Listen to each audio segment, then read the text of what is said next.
Okay, guys, good morning to everybody.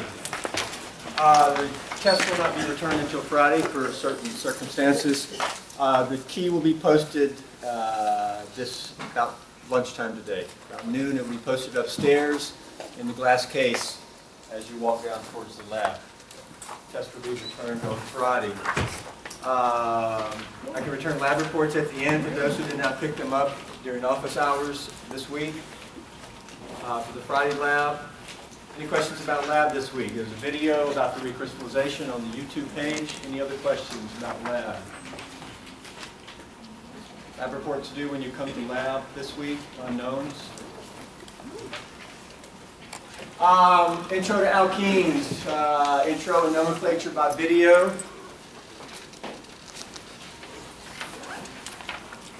Any questions about the nomenclature at this point?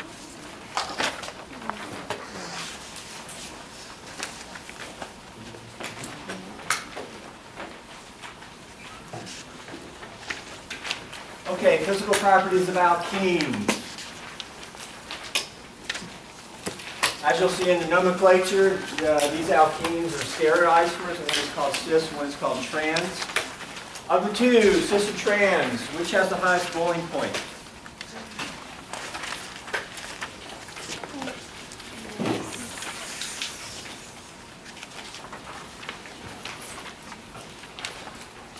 Which has the highest boiling point? How do we do? Anybody? Cis.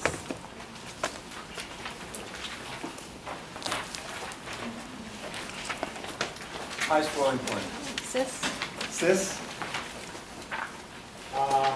Okay, cis would have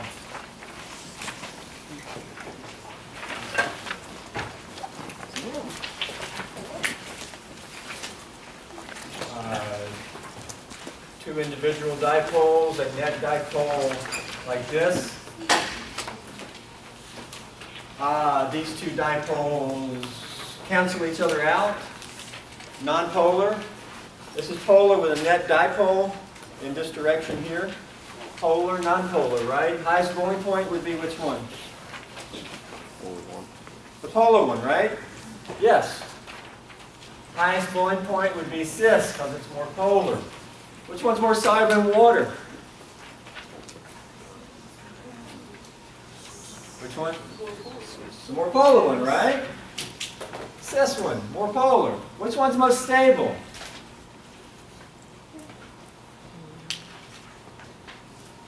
Which one's most stable?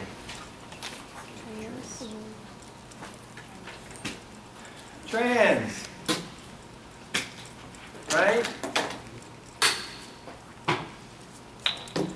Now this can rotate, right? Which is better? That, A, or B? B. B, anti, right? Yes. That's analogous to this here. The chlorines are anti when they're trans. Trans and anti is synonymous. These are synonymous with syn. Which is better? Anti. Now this is an alkane which has free rotation.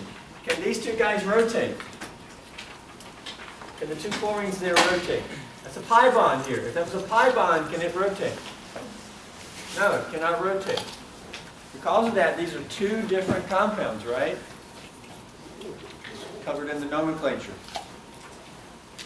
Cannot rotate. Two different alkenes. These are stereoisomers. They have the same connectivity.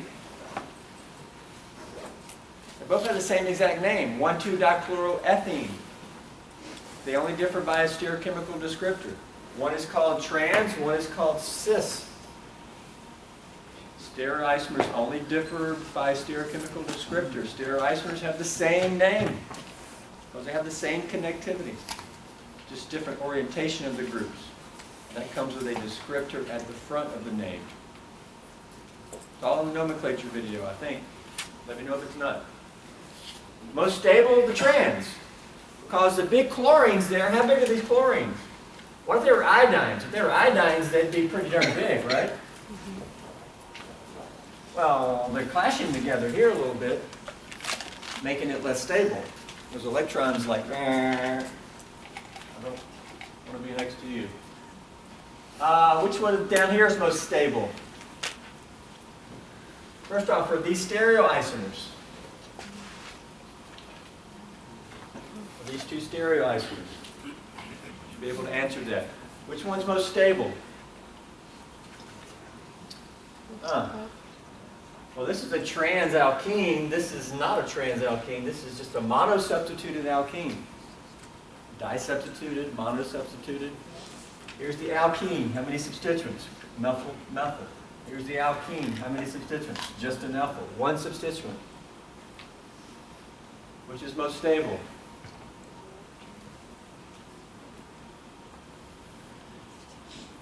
First off, are these isomers? What type of isomers? Well, that type of question you should be able to answer.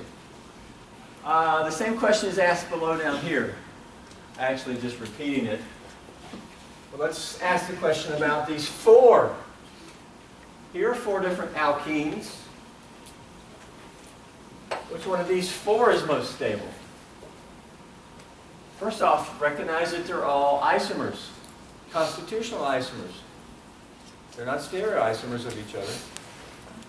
None of them are stereoisomers. Which constitutional isomer is most stable?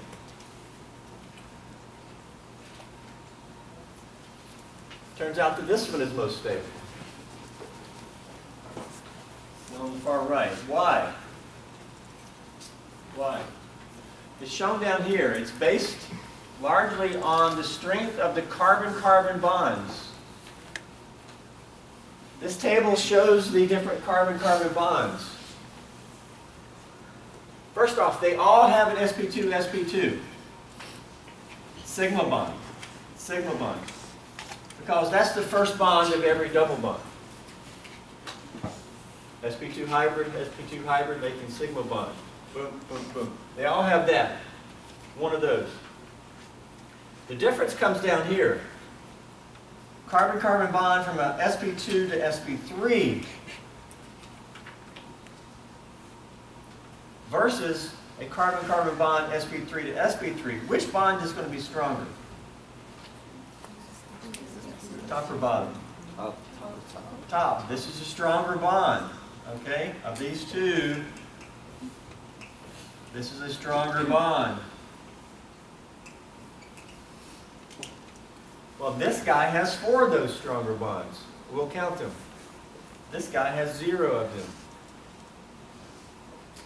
As you go across, this guy has more of the weaker ones and only one of the strong ones. Where are these four at? Well, these four are right here.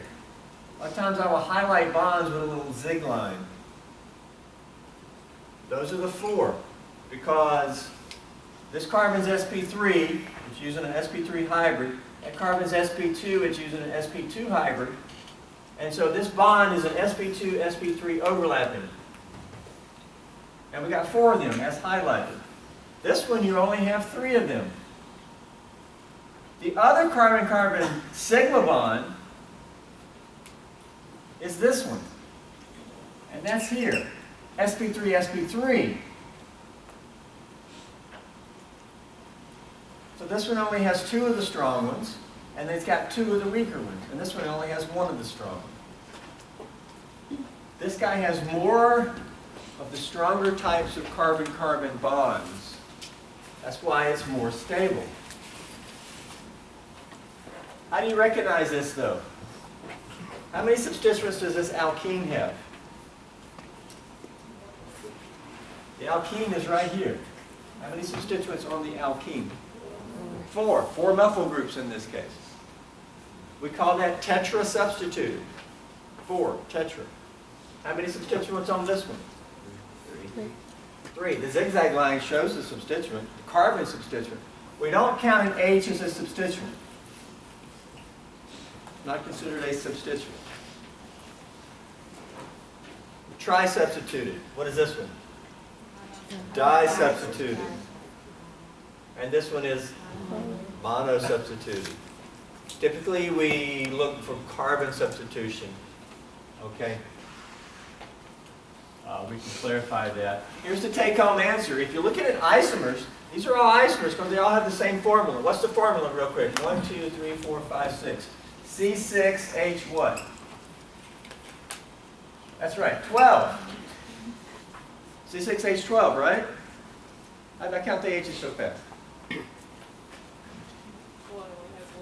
1 DUS, so I know it's not 14, it's 12. Right? Power of DUS. They all have that formula.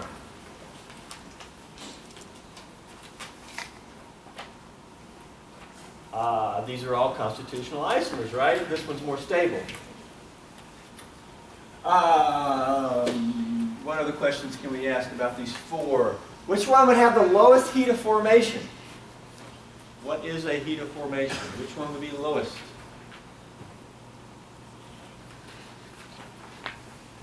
Which one would have the lowest heat of formation? Sometimes we have to reframe the question. What is the question really asking? Is it asking us for the most stable or least stable? Least.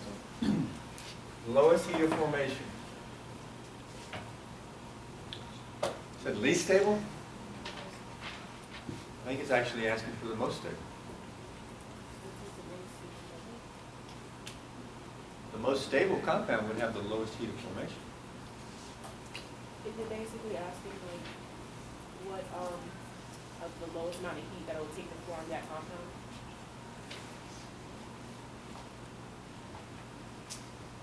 Like which compound would have the would take them least No, amount of energy? HF is it's a delta H of the reaction when the compound is made from the elements. In this case, carbon and hydrogen. That's all that's in these compounds. And usually when you make molecules from elements, usually it's exothermic.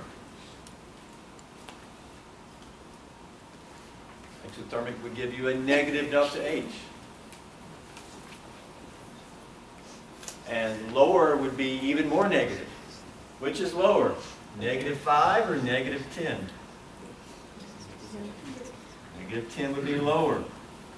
Delta H's. Delta H equals that some unit. This would be the lower one. Okay, which is more stable though?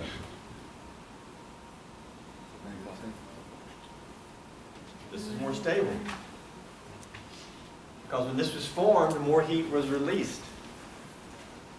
That means it went to a very stable form with lower energy. The heat was released. I mean, we could have a +5 here. That means when this is formed, you have to put heat in, energy in.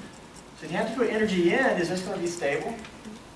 Things with high energy are not considered stable. Things with high energy are opposite of stable. Stable things have low energy. This heat was given off when it was formed, so it contains less energy. The lowest HF is the most stable. Which one is it? It's the same as this one. That's the same question. It's the same question. The tetrasubstitute. Which gives off the most heat when burned? You just bought yourself a new factory. Okay, and you run the factory, the boilers in the factory, by burning one of these compounds as fuel. Not propane, but you want to burn one of these for some reason. Not butane. All these cost the same amount of money. But they give off different amounts of energy though. Which one would you rather buy? Which one are you going to get the most heat from when you burn it? The most stable or the least stable? The least stable, yes. Because the least stable is going to contain the most energy. And when you burn that guy and they all go to the same point, CO2 plus water, the least stable is going to give off the most energy because it contained the most energy. Which one contains the most energy? The first one, the one that has the higher energy bonds. The least amount of stable bonds. Stable bonds contain lower energy. I would recommend you buy the first one if I was your advisor, company advisor. Right? You're going to get more bang for your buck if you buy the first one. Assuming they all cost the same. Yeah? That's your thermodynamics and stuff, understanding that stuff. Back up here, we can ask this question again. Which is most stable? These are constitutional isomers. Which is most stable? The first one. Yes, the first one. Disubstituted, more stable than the monosubstituted. As long as they're isomers, because then we could start comparing apples and oranges and it would be difficult. Isomers have the same total number of carbon-carbon bonds.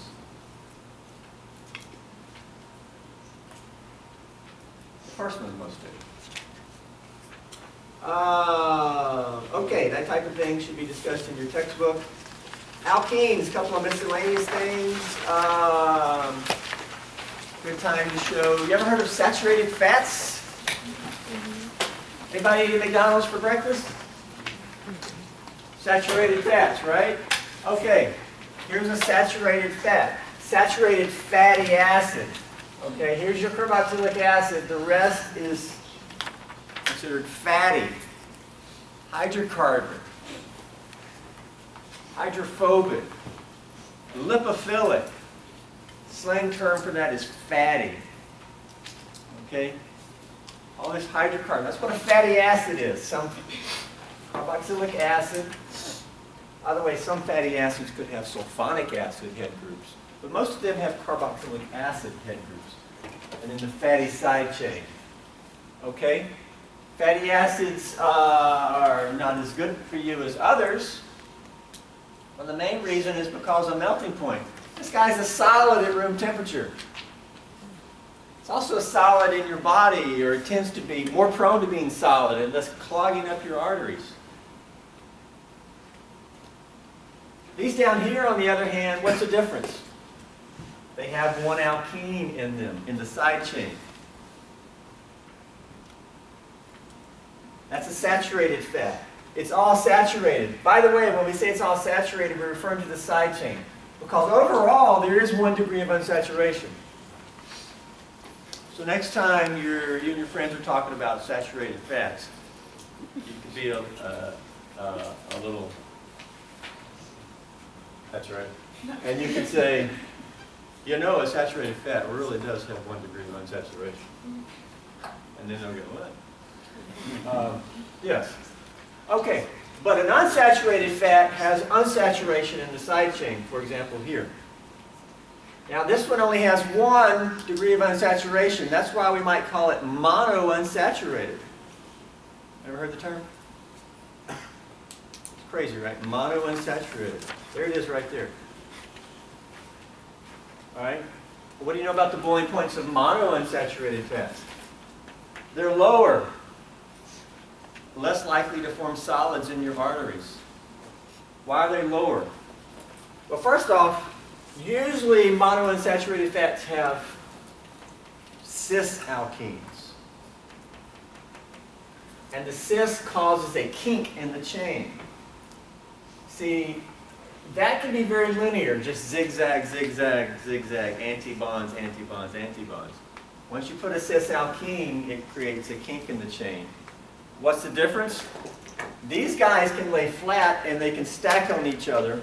Okay, like my arms can stack with my hands. I can just stack hand, hand, hand, hand. And you get lots of good van der Waals attractions. Okay, optimizing those attractions. Intermolecular forces. Because of good stacking. These guys with the kink, it's like, uh-oh, I can't stack as well. I've got a kink. And so you end up with less stacking. Less intermolecular forces because the kink lowers the boiling point. These tend to be liquids at room temperature, like olive oil, which has a large amount. Okay, things like lard and Crisco. Remember Crisco? Those are solids at room temperature. They stack real good at the molecular level. Monounsaturated fat. This is more than mono. It can be called maybe a polyunsaturated. When you get more than 1, those are liquids. Olive oil, corn oil, those are the better oils. But you can also have trans fats. Okay? Naturally, the alkene tends to be cis. But when they saturate them chemically, by the way, why do they saturate them? Most saturated fats are man-made. Crisco is made. You take natural fats, which mostly have cis alkenes, and you saturate them. And you get just saturated. Why do they saturate? That's because these alkenes are reactive. And we'll start doing reactions with them. But they also react with air.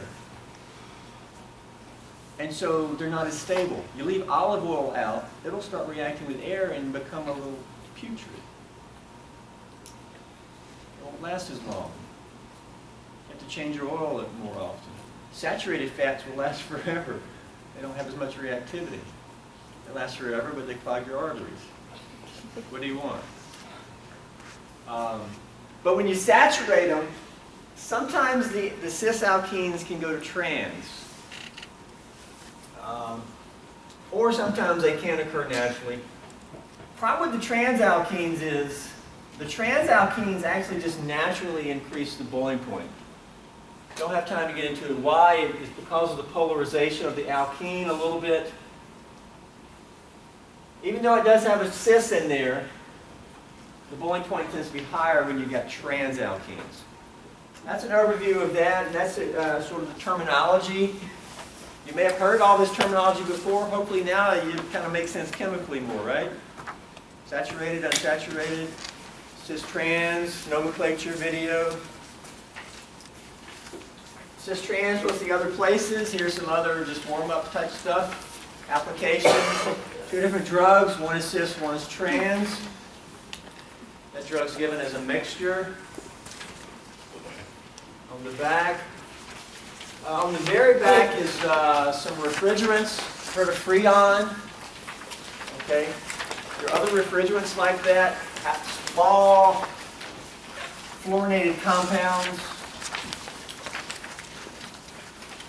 A number of them are alkenes. Okay, here are 3 alkenes with names. Don't look at the names. Sit down and try to name them. And then see how you got it. See if you got it right. By the way, these are both trans. Why is there no cis or trans here? Because the top alkene is not stereogenic. Understanding when an alkene is stereogenic and when not is very important. Okay? If it's not stereogenic, you don't need cis or trans because it's not applicable. It's like 2 gloves. One could be the right-hand glove and one's the left-handed glove. Right? But what if I had a mitten? Not applicable because mittens don't come in left and right. Just one. Mitten fits on either hand. So you got to know when the terminology is applicable and when it's not. Okay.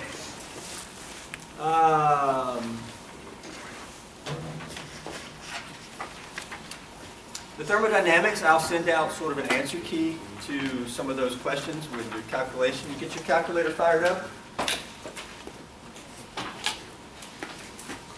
Got to dust it off. We'll do a little bit of calculation. This is your pretty much your only chance in organic chemistry right here to use your calculator.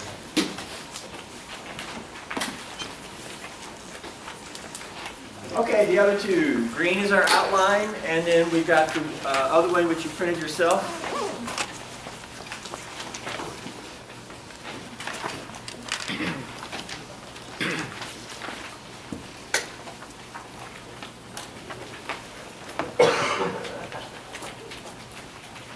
Okay, here are our alkene reactions.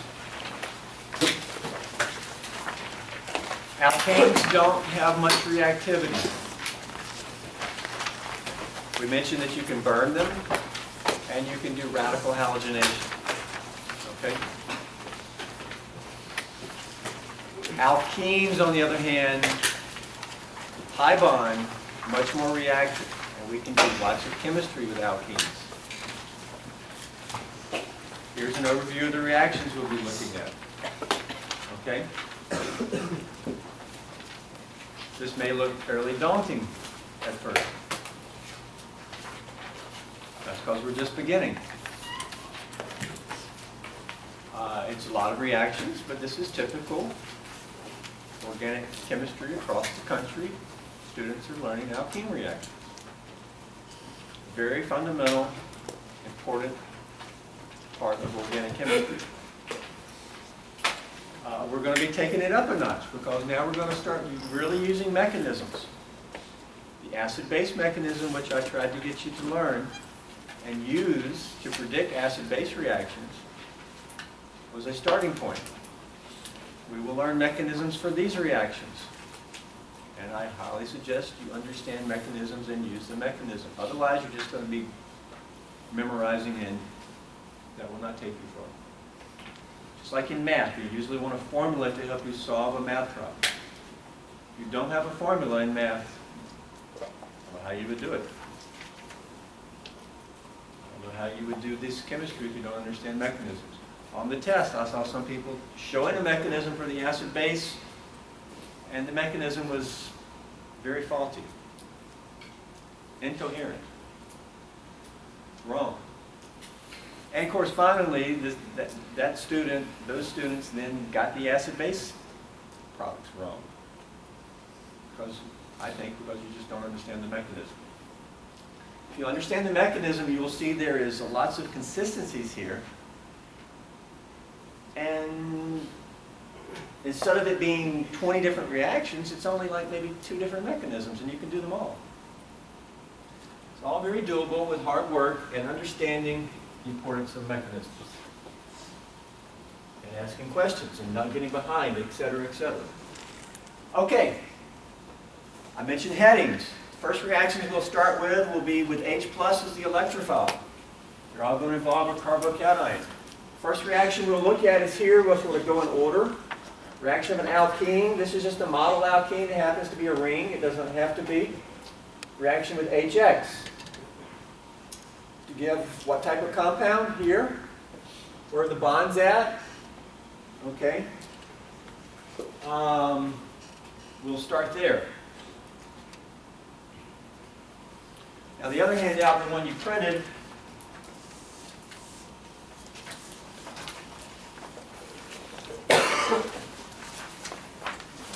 is where we'll start. So I'll be going by the green, and on the flip side, the next page is the written outline. It goes hand in hand with that. The schemes we just looked at. A, electrophilic additions involving carbocation intermediates. The first reaction, Roman numeral 1, is addition of HX to give alkyl halides. X is typically a halogen. So we're looking at maybe like HBr, HCl. Adding to the alkene. That's right, Roman numeral 1. What's the first word? Addition. These are all addition reactions. Okay.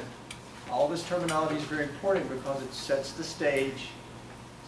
It informs you. You need to be informed to know what we're doing, right? Terminology that's spelled out there is very important. So don't just gloss over that. You start with the terminology, the headings. Those mean something. What type of product is formed by addition of HX to an alkene?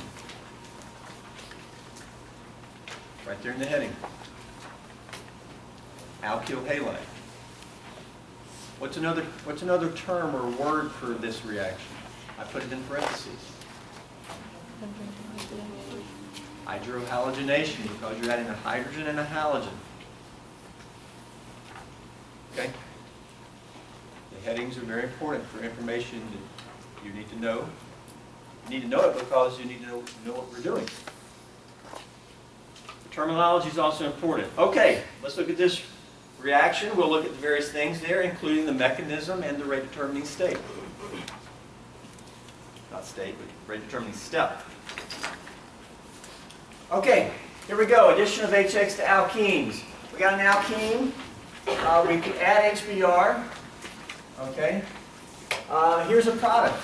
HBr has been added. If you look at the formula now has HBr added to it. So it's an addition reaction. Simple as that. We also see that where has the H and the Br been added? Obviously the Br is here. Where's the new H? On the end there, right? Because here there's two H's. Now how many on the end carbon? Now there's three. You've got to know where the new H is at. We don't draw it in.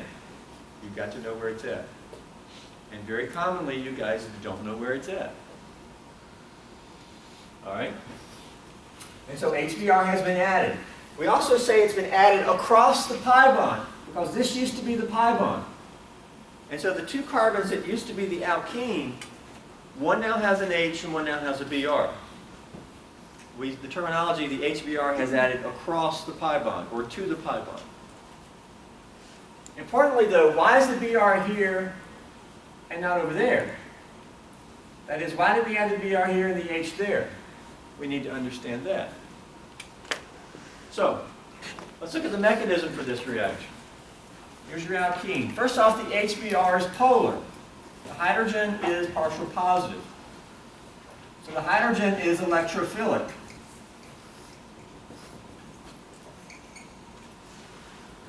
Okay? Electrophilic means it likes electrons. There's positive charge here.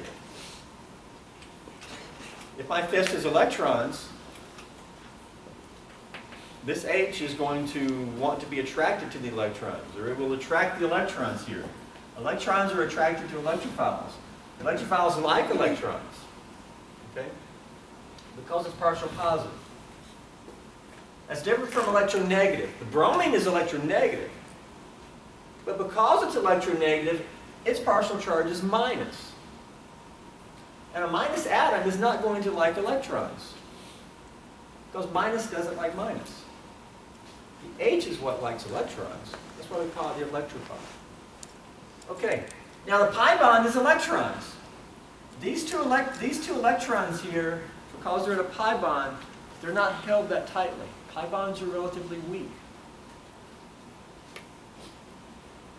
These two electrons here is almost like a lone pair. And if we had maybe a carbon with a lone pair, maybe a charge, we could see these electrons attacking the H. That's just like an acid-base mechanism. But instead, we don't have a lone pair. We have a pi bond. And the mechanism is the pi bond attacks the H, okay? And we kick off the bromine. Now, how do you envision these two electrons? This is almost like a gate swinging open. I'll do it with my arms, okay? The pi bond here, the electrons, it breaks away from this carbon, and the electrons go and make a bond to the H. That's what this arrow is showing. Break it away from this carbon, pull them away, and go make bond to H. Now something has to leave the H, because it can only have one bond. The bromine, these electrons move on to bromine, and that's how this bond is broken. What do we end up with? This carbon is now bonded to the H. And I show that right here. We just made that bond.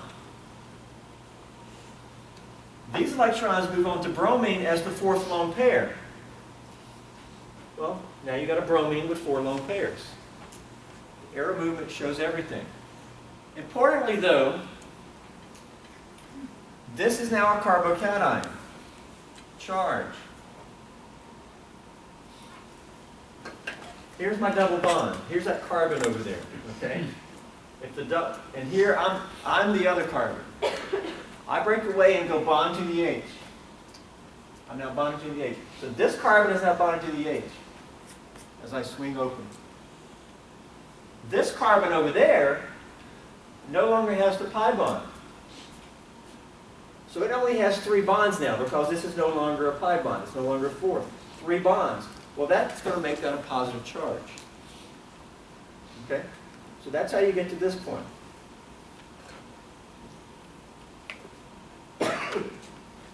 This is called a carbocation intermediate because that's a carbocation. Okay? And this is step 1, forming the carbocation intermediate.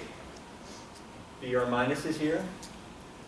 But here we got the H. We need an H then, right? The second step, the Br minus, then comes and attacks the carbocation. It's minus charge. That's a positive charge. As you learn in physics, minus and positives like to attract. What's that, Coulomb or something? I don't know, I haven't had physics. But we show this bond being made by these electrons coming in here and bonding to the carbocation.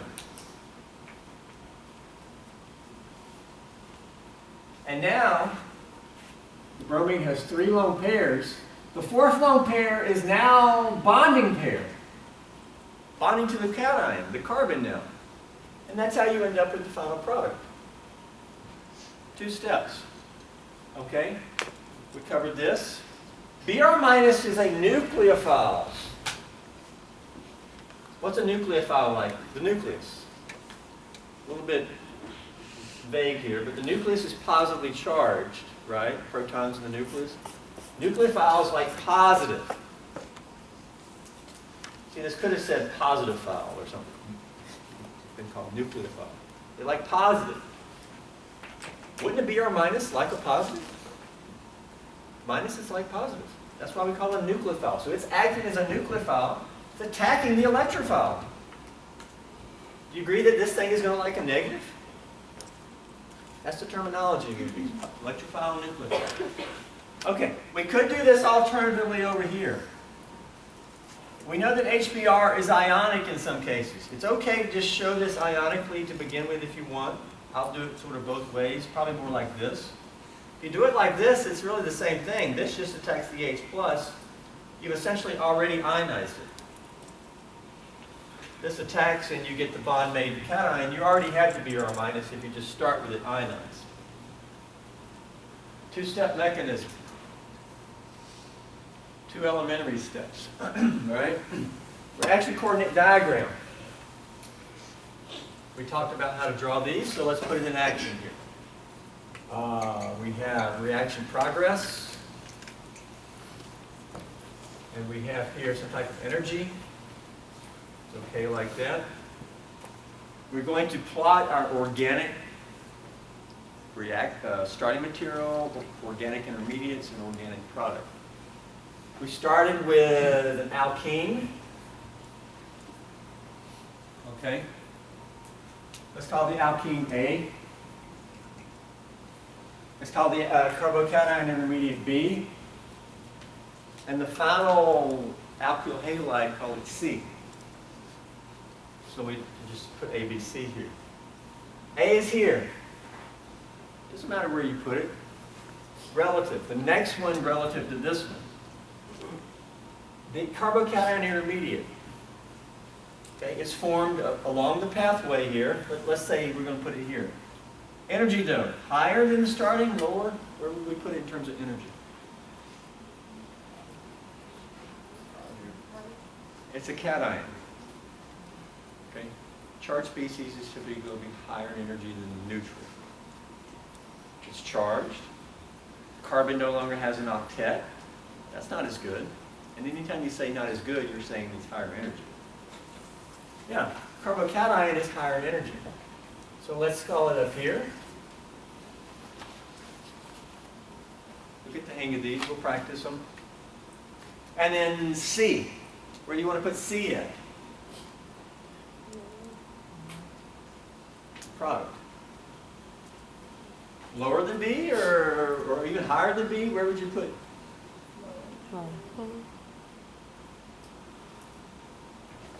C, the alkyl bromide. Yes. We're coming back down because it's neutral again. Your neutral product typically comes back down. But how's it going to compare to A? A is here.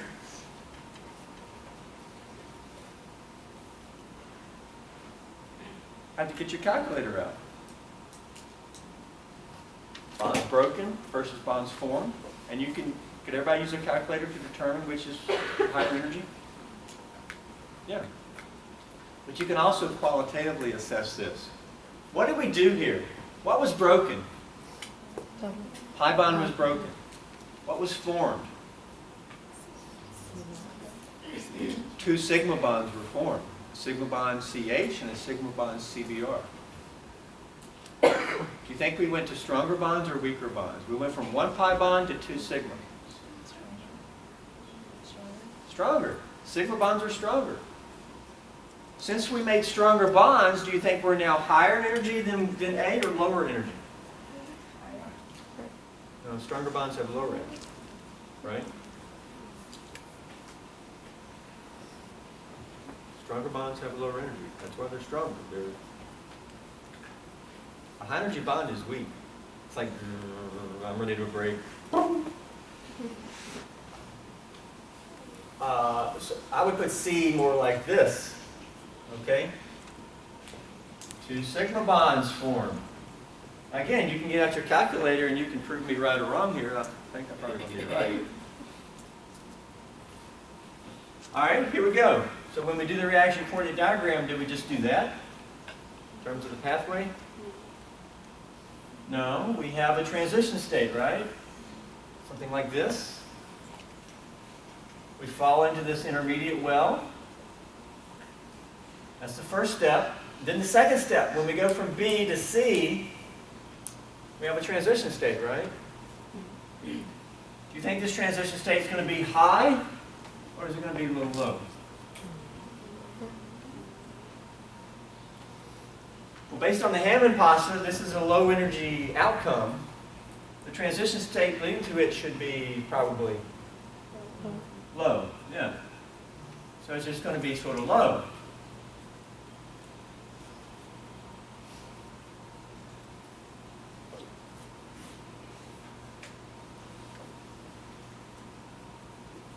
Which one's the rate determining step?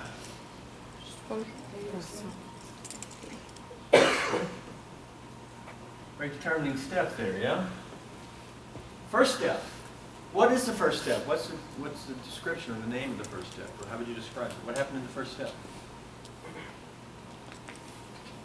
Formation of the carbocation intermediate is the rate determining step. Okay.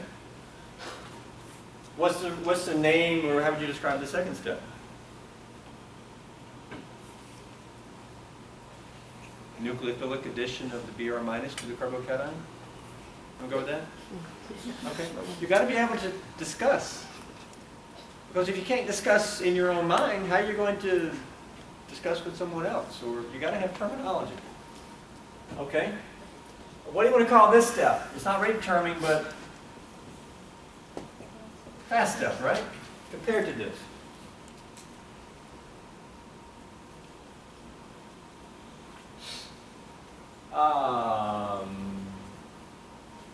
Is this reaction thermodynamically favored? Yeah. Yes, we put this lower in energy. Again, calculate if you want, right here. This reaction should be exothermic based on what we've been saying, right?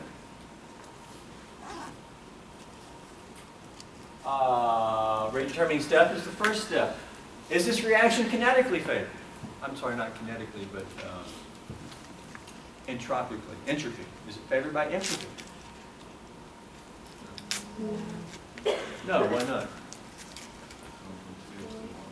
Going from two reactants are combining to make one. That's the opposite of favorable entropy. Right? We talked about that? Okay, look below. Why do we not get this outcome? Why not when we react this compound? By the way, what's the name of this compound?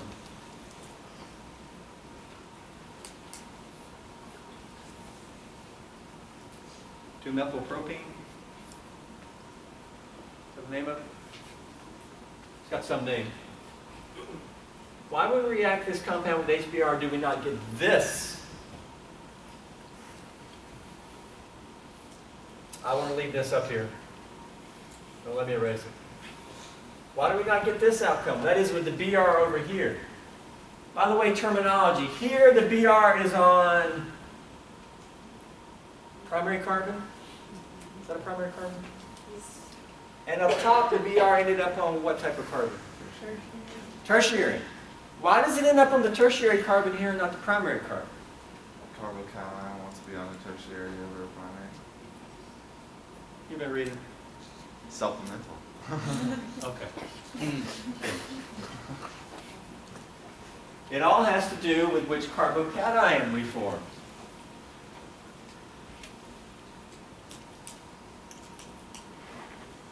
Why, when this alkene attacked, did it pull away from this carbon and leave cation there and make bond here?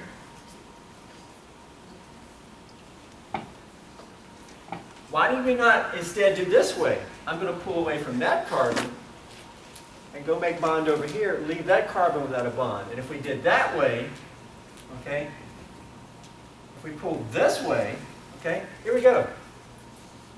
There's the pi bond. I could ask somebody to come up and pull it, just like that's me pulling it. And so I'm pulling it up to make bond, and now this carbon is bonded to H, and that carbon no longer has the pi bond. We can draw that like this, but now that's the cation. Well, this would be a primary carbocation.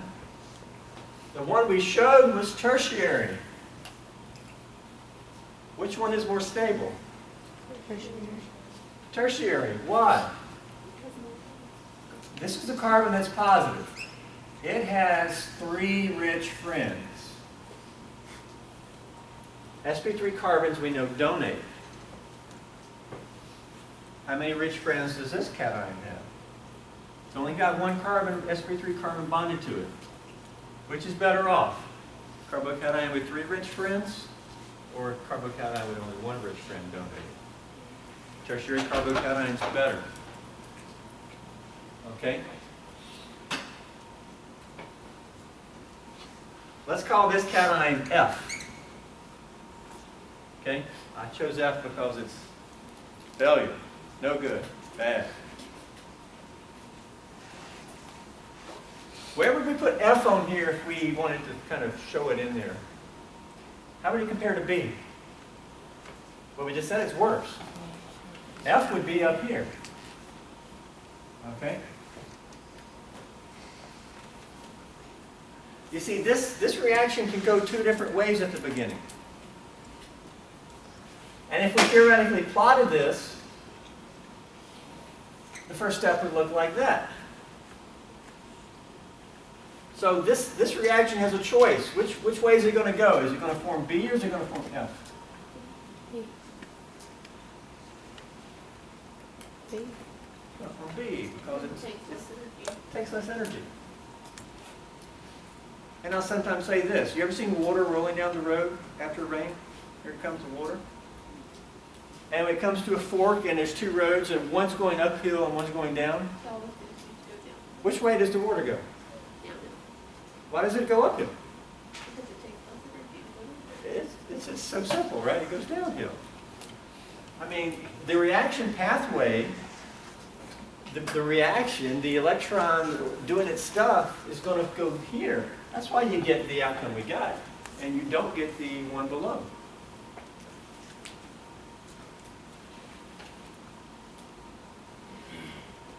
Okay? We don't get this because it's mainly based on which carbocation intermediate is going to be preferred. All right? Tertiary is always the best cation. That's better than secondary. Secondary is better than primary. And primary is better than just a methyl. Because if you think about it, this is not even primary. Now, this is just inductive substitution by carbons. There are other things we'll look at for carbocation stability as we go along. The above reaction is said to be regioselective. What does that mean? That's talking about the outcomes. Here the bromine has bonded to this region.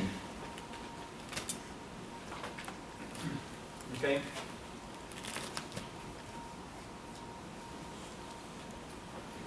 I don't know if that's how you spell site.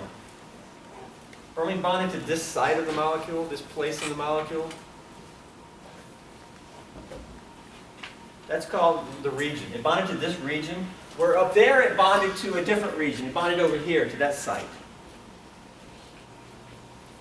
The location. Regioselective means site-selective or location-selective. This reaction is regioselective. The bromine only ended up bonding here, not there, if we consider the 2 carbons of the original alkene. This reaction is regioselective. Why? Based on carbocation stability. We'll use this term more. Please understand that term. Regioisomers. The effect on the reaction coordinate diagram, well, we showed the effect. Right here. The other pathway would have a higher energy intermediate. The preferred pathway has the lower energy intermediate. That's why it's preferred. Okay. I did a lot of these sort of basic. As we move forward, we'll move forward more quickly because that was the overview of the terminology, the approach. Have a good day, guys.